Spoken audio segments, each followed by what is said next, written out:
गुरु ब्रह्म महिमा अलीक शरणं गुरु ब्रह्म महिमा अलीक शरणं गुरु ब्रह्म महिमा अलीक शरणं। बाबा ब्राह्म मुहूर्ତ୍ତରୁ ଉଠି ସ୍ନାନ ଶୌଚ ହୋଇ ଶରଣ କଲେ। ଏହି ସମୟ ବେଳକୁ ଗ୍ରାମରେ ଥିବା ଭକ୍ତ ବାପା ଓ ଭକ୍ତ ମା' ମାନେ ଆସିଥାନ୍ତି। ସଙ୍ଗରେ ଆହୁରି ମା' ମାନେ ସ୍ନାନ ସାରି ଆସିଥିଲେ। ସମସ୍ତଙ୍କ ମନ ଆନନ୍ଦ। ପ୍ରାତଃ ସ୍ନାନ ବିଷୟରେ ଶୁଣି ଆଜି ବହୁତ ଲୋକ ବ୍ରାହ୍ମ ମୁହୂର୍ତ୍ତରୁ ସ୍ନାନ କରିଥିଲେ। ବାବା ଏହା ଦେଖି ବହୁତ ଆନନ୍ଦ ଥାନ୍ତି। ସଙ୍ଗରେ ନଡ଼ିଆ, କ୍ଷୀର, କଦଳୀ, ଚୂଡ଼ା, ଗୁଡ଼ ଆଣିଥାନ୍ତି। ଦୀପ ଓ ଘିଅ, ଧୂପ ମଧ୍ୟ ଆଣିଥାନ୍ତି। ମାଟି ହାଣ୍ଡି ଗୋଟିଏ ଆଣିଥାନ୍ତି। ବାବା କଦଳୀ ପତ୍ରରେ 2 ଗୋଟି ଠୋଲା ସିଲେଇ କରିଦେଲେ। ନିରଞ୍ଜନ ଅମଣିଆ ପ୍ରସ୍ତୁତ କଲେ।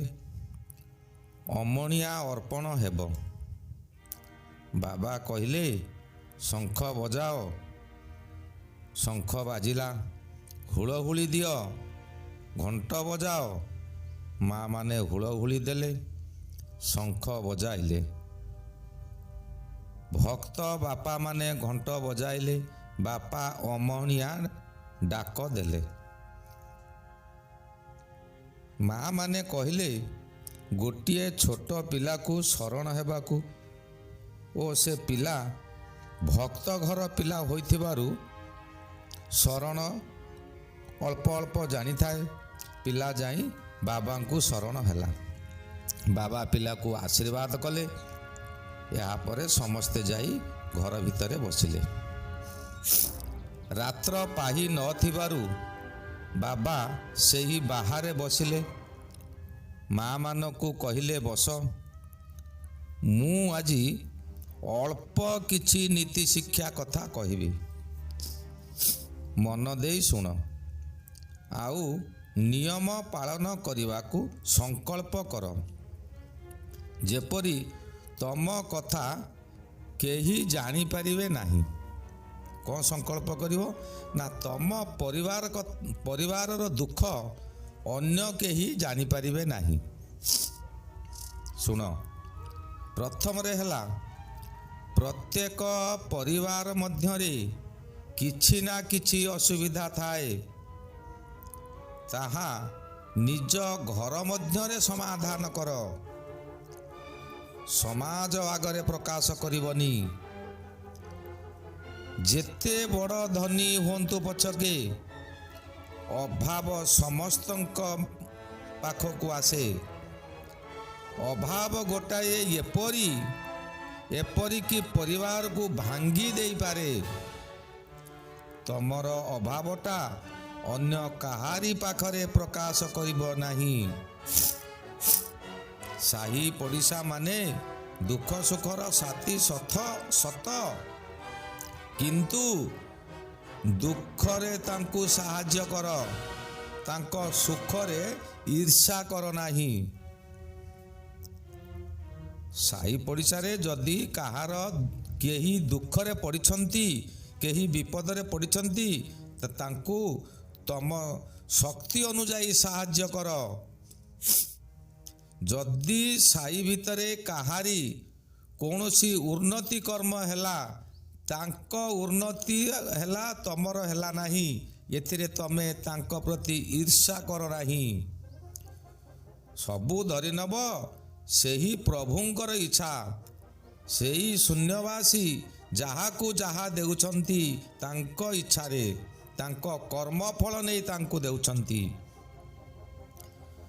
ତମ ଘର ମଧ୍ୟରେ ଯେତେ ମନାନ୍ତର ଥାଉ, ବାହାର ଲୋକ ଆଗରେ ପ୍ରକାଶ କର ନାହିଁ। ଏହା ପ୍ରକାଶ କଲେ ତମ ପାଖରୁ କଥା ନେଇ ସେହି ବ୍ୟକ୍ତି ତମ ପରିବାରର ଅନ୍ୟକୁ କହି ତମ ଘରକୁ ଭାଙ୍ଗିଦେବ। ଦ୍ୱିତୀୟରେ ହେଲା, ତମର କେତେ କ'ଣ ଋଣ କରିଛ ନ କରିଛ। ପ୍ରତ୍ୟେକ ଘରେ କିଛି ନା କିଛି ଋଣ ଥାଏ। ଏ ଋଣ ତମ ଝିଅ ନ ଜାଣୁ। ଝିଅ ପାଖରେ ଋଣ କଥାକୁ ଗୁପ୍ତ ରଖିବ। ଏହା ଜାଣିଲେ ଝିଅ ଦୁଃଖରେ ଭାଙ୍ଗି ପଡ଼ିବ, କାରଣ ଝିଅଟି ସରଳ ପ୍ରକୃତି। ସେ ବାପାର ସୁଖରେ ସୁଖୀ। ବାପ ଋଣ ବୋଝକୁ ଝିଅ ସହ୍ୟ କରିପାରେ ନାହିଁ। ଝିଅଟିଏ ସର୍ବଦା ଚାହେଁ ମୋ ବାପା ଭଲରେ ଥାଉ, ଖୁସିରେ ରହୁ, ମୋ ବାପାଙ୍କର ଅଭାବ ନ ରହୁ। ଯଦି ଝିଅ ଜାଣିଲା ମୋ ବାପା ଋଣ କରିଛନ୍ତି, ତାହେଲେ ଦୁଇ ପ୍ରକାର ଅସୁବିଧା ହେବ। କ'ଣ ନା, ଗୋଟିଏ ପ୍ରକାର ମନକୁ ସ୍ଥିର କରି ନ ପାରି ନିଜକୁ ପନିଶମେଣ୍ଟ ଦେଇପାରେ, ଯାହାଦ୍ୱାରା ତମମାନଙ୍କୁ ଅପମାନିତ ହେବାକୁ ପଡ଼ିବ ଓ ଅନ୍ୟ ଆଗରେ ଛୋଟ ହୋଇଯିବ। ଅନ୍ୟ ପ୍ରକାର ଝିଅ ଖରାପ ବାଟକୁ ଚାଲି ଯାଇପାରେ।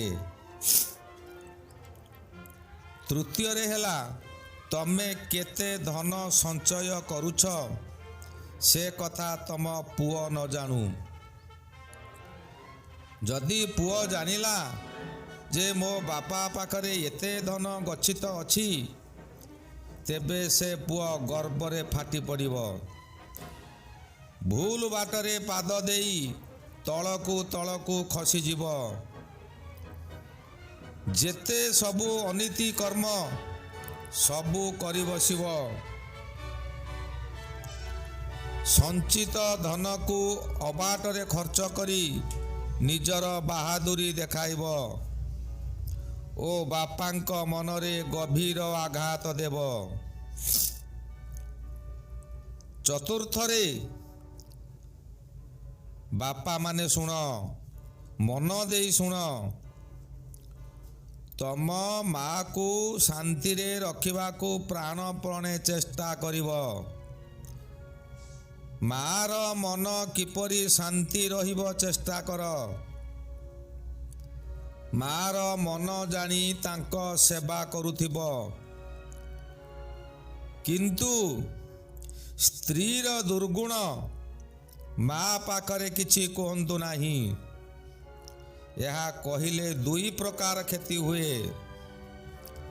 ଗୋଟିଏ ପ୍ରକାର କ୍ଷତି ହେବ, ମା ମନରେ ଦୁଃଖ ହେବ। ଏପରି ବୋହୂକୁ ନେଇ କିପରି ପୁଅ ସାରା ଜୀବନ ବିତାଇବ, ସେହି ଚିନ୍ତାରେ ମା ରୋଗୀଣ ହୋଇଯିବ। ନଚେତ୍ ଅନ୍ୟ ପ୍ରକାର ହେଲା, ବୋହୂକୁ ଶାସନ କରିବାକୁ ଯାଇ ଘର ମଧ୍ୟରେ ରାମ ରାବଣ ଯୁଦ୍ଧ ହୋଇପାରେ। ଏଣୁ ଏଥିପ୍ରତି ଯତ୍ନବାନ ହୁଅନ୍ତୁ, ପରିବାର ଖୁସିରେ ରହିବ। ଆଉ ତମେ କେଉଁଠାରେ ହାରି ଯାଇଛ ତାହା ବାପା ଆଗରେ କହିବ ନାହିଁ। ଏହା କହିବା ଦ୍ୱାରା ବାପା ଧୈର୍ଯ୍ୟ ହରା ହୋଇ ପଡ଼ିବେ, ଗୁମୁରି ଗୁମୁରି କାନ୍ଦିବେ। କିପରି ପୁଅର ମାନ ସମ୍ମାନ ଫେରି ଆସିବ, ପୁଅର କିପରି ଜିତାପଟ ହେବ, ତାହା ସେ ପ୍ରାଣପଣେ ଚେଷ୍ଟା କରିବେ।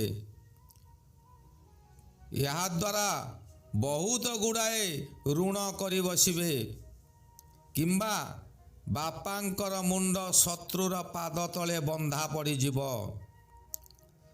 ବାପା ଚାହେଁ ନାହିଁ ମୋ ପୁଅ ଅପମାନିତ ହେଉ। ମୁଁ ବିକ୍ରି ହେବି ପଛେ ମୋ ପୁଅର ଜୟ ହେଉ, କିମ୍ବା ଘରର ସମସ୍ତ ସମ୍ପତ୍ତିକୁ ଅଧା ଦାମରେ ବିକ୍ରି କରି ପୁଅକୁ ଖୁସିରେ ରଖିବାକୁ ଚେଷ୍ଟା କରିବ। ଫଳରେ ପୁଅ ଯେତେବେଳେ ବଡ଼ ହେବ, ତା ପାଇଁ ଆଉ କିଛି ସମ୍ପତ୍ତି ନଥିବ, ସମସ୍ତ ସରିଯାଇଥିବ।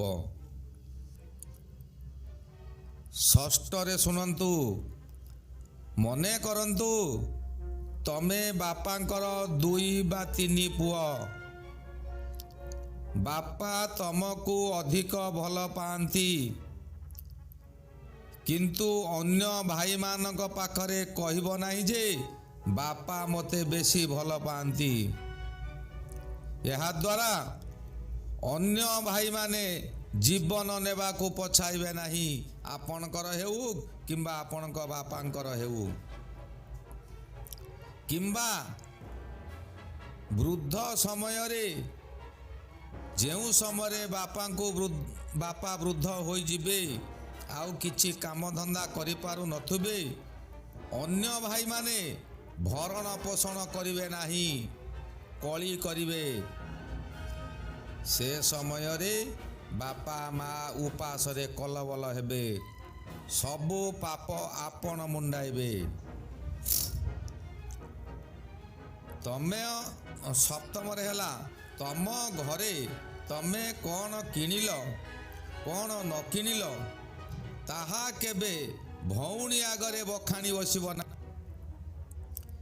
ଏହାଦ୍ୱାରା ଭଉଣୀ ଯଦି ବିବାହିତା, ତେବେ ତାର ଶାଶୁ ଘରେ ନିର୍ଯାତିତ ହେବେ। ତା ଶାଶୁଘର କହିବେ, ତୋର କ'ଣ ଭାଗ ନାହିଁ, ତୁ ଯା, ତୁ ଆଣିବୁ। ଯଦି ଅବିବାହିତ, ଯଦି ଝିଅଟି ବିବାହ କରିନାହିଁ, ଅବିବାହିତ ତମ ପାଖରେ ଅଛି, ସେ ମଧ୍ୟ ଅଡ଼ି ବସିବ, ମୋତେ ଦିଅ। ଯଦି ତମେ ନ ଦିଅ, ତେବେ ଅଘଟଣ ଘଟିପାରେ। ତାର ସାଙ୍ଗ ଝିଅମାନେ ତାର ମନ ମଧ୍ୟରେ ବିଷ ଭରିଦେବେ। ଅଷ୍ଟମରେ, ଶ୍ୱଶୁର ଘର ପାଖରୁ ଗୋଟାଏ ଟଙ୍କା ବି ଯୌତୁକ ଆଣିବ ନାହିଁ। ଯେତେ ଅସୁବିଧା ହେଉ ପଛେ ଟଙ୍କାଟିଏ ଶ୍ୱଶୁର ଘରେ ଧାର ମାଗିବ ନାହିଁ। ଏହା କଲେ ଜୀବନ ସାରା ତମେ ତମ ସ୍ତ୍ରୀଙ୍କୁ ଭୟ କରିବ, ସ୍ତ୍ରୀଙ୍କ ଠାରୁ ନିର୍ଯାତିତ ହେବ। ଆହୁରି ଗୋଟାଏ କଥା, ସ୍ତ୍ରୀ ତାର ବାପ ଘରୁ ଯେଉଁ ଗହଣା ଆଣିଥିବ, ସେ ଗହଣାକୁ ତମେ ହାତ ଦେବ ନାହିଁ। ଯଦି ଭାଙ୍ଗିଯାଏ, ତାହା ମରାମତି ମଧ୍ୟ କରିବ ନାହିଁ। ଶକ୍ତି ଅଛି ତ ନୂଆ ଗହଣା କିଣିକି ଦେଇପାର।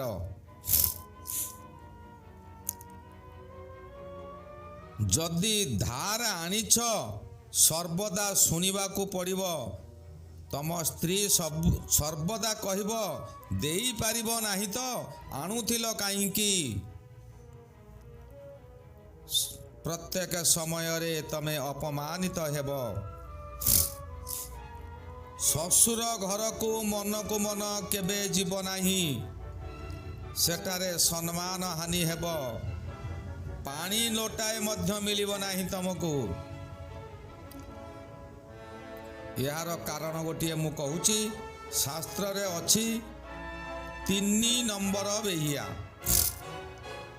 ପ୍ରଥମ ନମ୍ବର ବେହିଆ ହେଲା ଗୋଟିଏ ଗଛ, ତାହା ହେଉଛି ବରକୋଳି ଗଛ। ତାକୁ ଯେତେ ହାଣିଲେ ମଧ୍ୟ, ଗୋଟାଏ ଗଛ ଯଦି ହାଣିଦେଲ, ତାର 4ଟା କି 5ଟା ପିଲ ବାହାରିବ, ଖୁବ୍ ଶୀଘ୍ର ସେ ବଢ଼ିଯିବ। ତେଣୁକରି ତାକୁ ଯେତେ ହାଣିବ ସେ ସେତେ ହେବ। ଗଛ ମଧ୍ୟରେ ବେହିଆ ଗଛ ହେଲା ବରକୋଳି ଗଛ। ଚଢ଼େଇ